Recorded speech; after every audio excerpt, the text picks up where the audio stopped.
Hey everybody, welcome to the Nightly Relay. I'm Paul David Trier.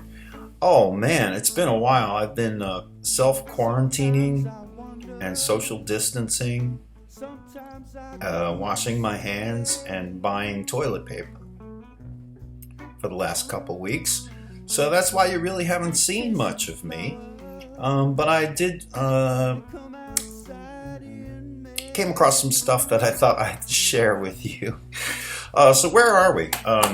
Today is March 25th, 2020, and we are in the middle of a coronavirus scare.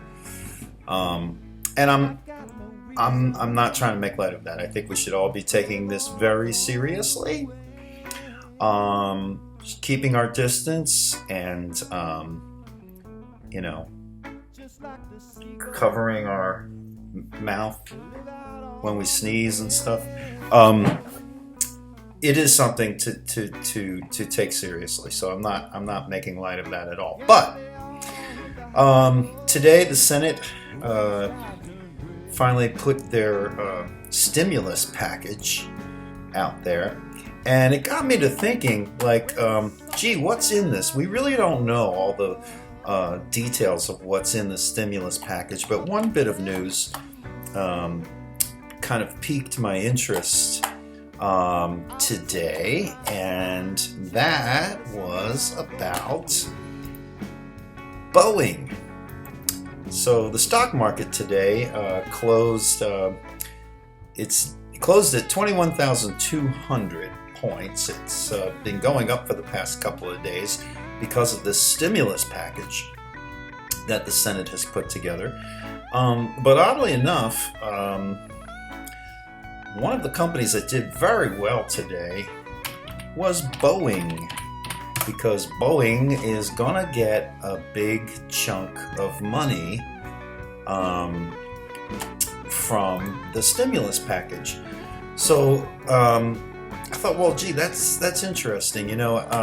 With all of the talk that the airline industry is facing problems right now, nobody's flying, nobody's traveling, and so that somehow is going to translate into fewer orders for Boeing's airplanes. But in actuality, Boeing was already tanking, and the reason that Boeing was tanking was because of how they screwed up the 737 MAX, and they were already on their way out. So this whole coronavirus situation is really a blessing in disguise for them. They're going to make out like bandits from the stimulus package, and in actuality, the coronavirus had nothing to do with the downturn in their business. They were already going down the tubes. So just going to go back to Forbes. Did a report back in January 5th. I don't think we even knew about coronavirus on January 5th, 2020. And this is the story Forbes posted on their website. In 2020, have Boeing's problems just begun? Again, this is January 5th. Pretty much, just there was a hint coming out of China that there was some kind of virus there. Nobody really knew about coronavirus and what the coronavirus was until later on. But in the first week of 2020, Forbes is doing a story about problems over there at Boeing. The date on the calendar may have changed, but in 2020, Boeing is facing the same problem. When and if the 737 MAX aircraft grounded worldwide will be deemed safe enough to fly. The last crash of a Boeing 737 MAX in March of 2019 was the deadliest aircraft accident of that year. The 156 killed in the Ethiopian Airlines 737 MAX crash accounted for more than half of aircraft fatalities in 2019.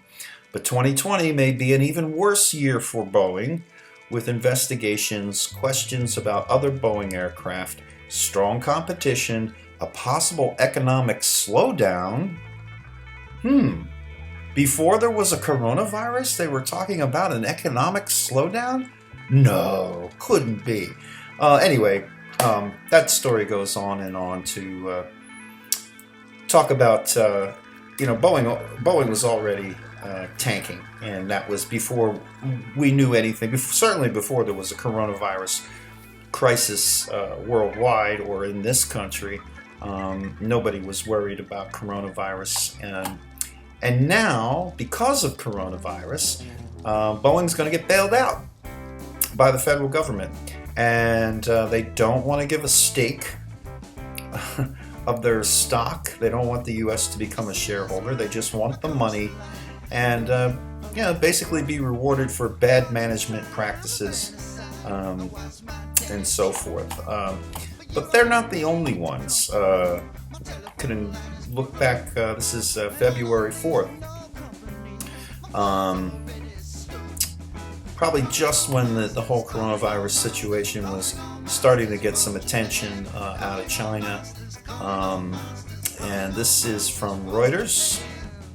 Ford shares dive after car maker posts fourth quarter loss, disappointing 2020 outlook. So Ford Motor Company was another one that was on the skids, and that was well before coronavirus. And now not only do they get to make ventilators that the U.S. government will purchase, but they're probably going to get a bailout too. So all of these companies are getting bailed out now, and the thought occurred to me, well, gee, isn't it a good thing? Coronavirus came just at the right time, because now, of course, there's plenty of bailout money just being dumped into the hands of corporations who are looking for, free money, free bailouts, even when their businesses were tanking prior to the coronavirus spread. And this makes it very convenient and easy out for these corporations, and also for the Trump administration, because had coronavirus not come around at this time, they would have had to deal with a slowing down of the economy in 2020. And this way, it all conveniently gets blamed on coronavirus, and the money comes flooding through the floodgates, pouring out to all of these corporations. Again, I mentioned this before, that there were hints of problems out there. Just go back to February 24th. Now, by this time, coronavirus news was starting to circulate, and people were getting a little bit worried about it. But that was the day that the stock market, the Dow Jones, had a 1,000 point drop, and they blamed the media outlets, or conveniently blamed that 1,000 point drop on coronavirus worries. However, as the NASDAQ reported on their website, U.S. stocks declined sharply on Friday following the outbreak of the coronavirus across the globe. More cases reported from China. Moreover, a couple of weak economic data for the U.S. economy also dented investors' confidence.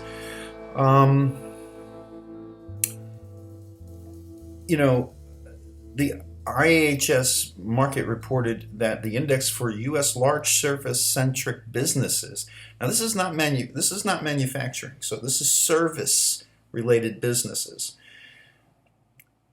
U.S. large service-centric businesses fell to 49.4 in February from 53.4 in January. Any reading below 50 indicates contraction in activities. So, as early as January of this year, before there was a huge coronavirus scare, before we even thought it was going to be a problem here in this country, the economy was starting to contract. And that was part of the reason that stocks started to decline back on February 24th.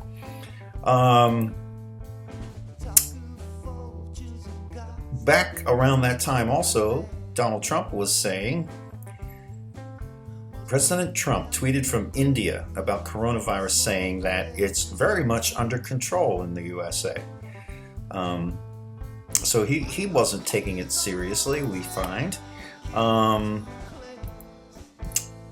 I'm going to back things up even further. So we're going to go back to September of 2019, and this also is from NASDAQ, their website. Back in September of 2019, and I mentioned this before, there was a problem in the financial markets, and that problem was something called the repo market. I try to just boil this down to you. When the Federal Reserve began offering daily agreements in late September, it was the first time it had intervened in repo markets since the Great Recession. Okay, now we're talking about 3 months before there even was a coronavirus. This is September of 2019. The coronavirus, I'm not going to say it didn't exist, but nobody knew that it existed at this point.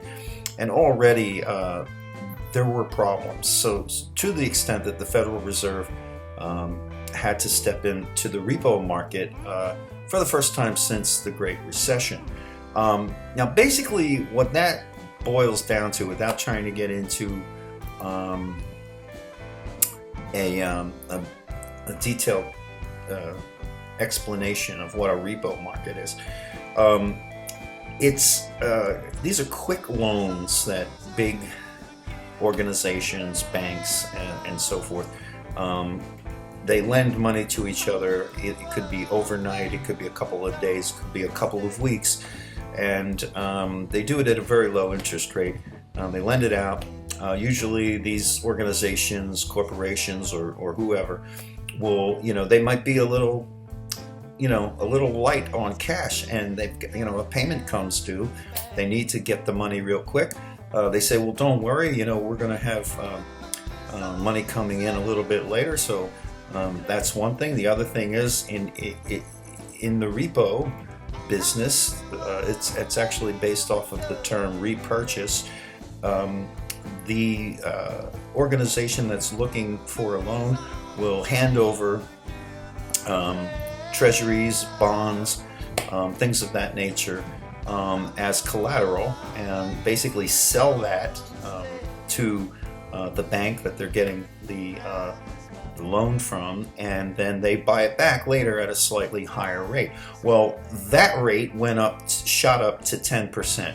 And one of the reasons was that all of the big banks like JP Morgan, Bank of America, and others were pulling their money out of this market. They refused to participate. So what they were saying is, hey, look, we need this cash. We got a problem with liquidity. We need to hold on to our cash. We can't put it into this market. And that caused the Federal Reserve to have to pump money in. But basically what that was saying is that there was a cash problem out there. The banks couldn't participate in these short-term loan agreements. And a lot of businesses like Boeing and Ford and many, many others were having problems paying their bills. There was a lack of cash in the system. They didn't have the money. They had to borrow it.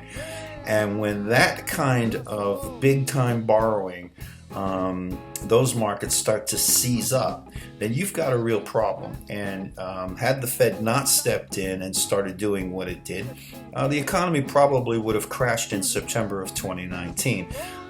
Instead, they strung it along, and then, thank God, coronavirus comes around, and now we don't have to blame it on the real problem, which existed in the fact that companies were over-leveraged, too much credit on the book, too much debt on the books, not enough cash, and this so-called excellent economy was about to come crashing down as early as September 2019. So, thankfully, Donald Trump, his approval rating has gone up. People think he's doing a wonderful job the way he's handling coronavirus, and they're not going to blame anything like a bad economy on Trump or the financial markets or the way people do business in this country.